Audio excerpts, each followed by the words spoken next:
North Dakota is big and empty. It is farming country. With a smile, locals describe their state as just a small town with long roads. But like many places, look hard enough and you find a secret.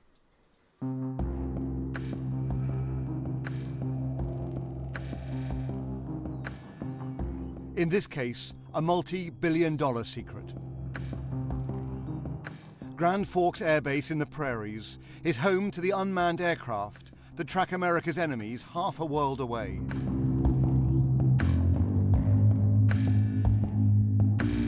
It is the arsenal of the future being used today.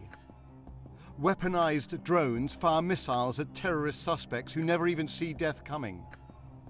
Precision from the sky that is changing the very nature of warfare. Powerful unmanned surveillance systems like the Global Hawk were once the preserve of the US military, but no longer. The technology is now within reach of many agencies, even including local police forces, as we found out just a few miles down the road. This is Al Frazier with the Sheriff's Department. We're about to launch those. Meet Deputy Sheriff Al Frazier. We're checking the internal compass on the aircraft and the operation of the cameras.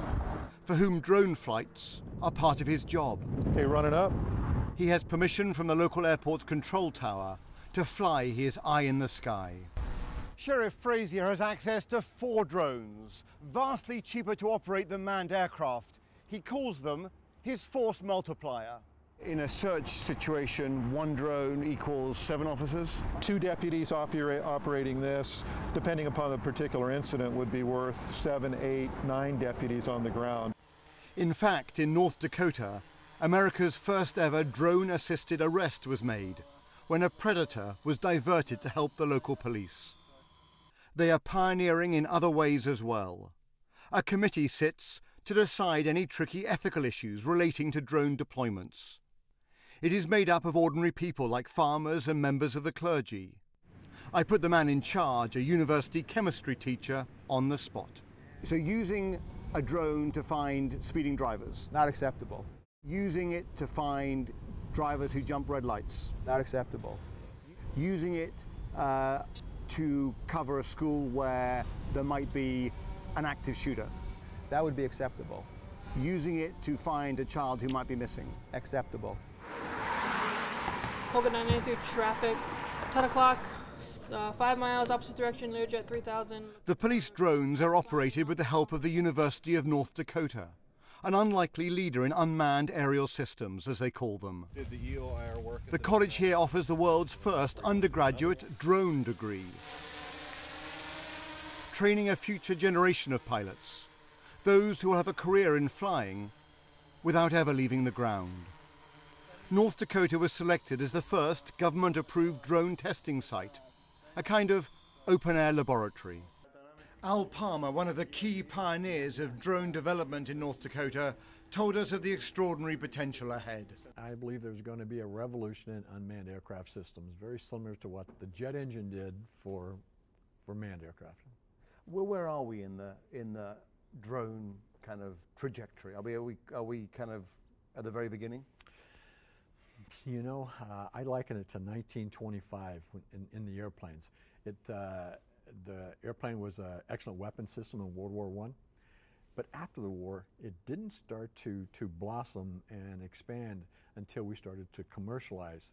And now, you're going to get on an airplane tomorrow to fly back home, and the only thing you're going to worry about is your luggage. You're going to get there the same time you do. Aviation is just, air travel is just part of our lifestyle now. I believe that when we start to commercialize unmanned aircraft systems, we're going to see an explosive growth in those systems. But in other parts of America, the drone is already being perceived as the enemy. This video by a right-wing internet news service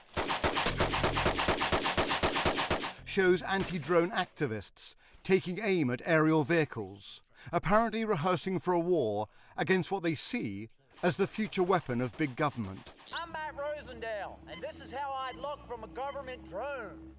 And this is what I think about it. This political candidate from Montana is appealing to libertarian-inclined voters. Spying on our citizens, that's just wrong.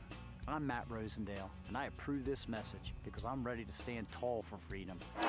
And at this sports event in California, just listen to the cheers as the crowd downed a drone they thought was involved in surveillance. Holy crap, the drone just got knocked out of the sky! Though the police denied it was theirs. Despite the protests, the world of aviation is about to alter forever, just like it did after World War I. Suddenly the sky is once more up for grabs, as commercial companies rush to launch swarms of drones. Amazon wants to be the leader of the pack. It is already testing the use of small drones to deliver packages directly to the consumer. Door-to-door service like you've never enjoyed before. Pizza companies like Domino's also want a slice of the action, aiming to give you the option of having your pizza delivered by unmanned aircraft.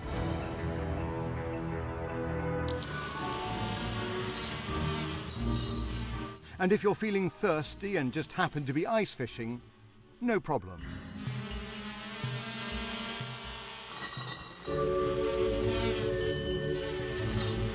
There is one issue that needs to be resolved before drones take off in huge numbers. Regulating airspace, making sure that drones and aircraft don't collide.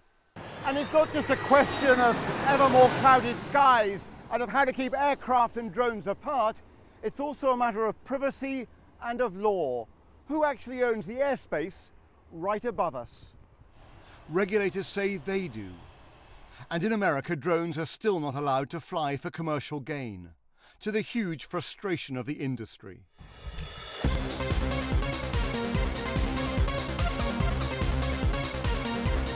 We toured a drone fair in Florida to see the technology and the hundreds of uses being considered. A revolution in handcuffs. But developers here remain exhilarated, believing ultimately nothing can stop them.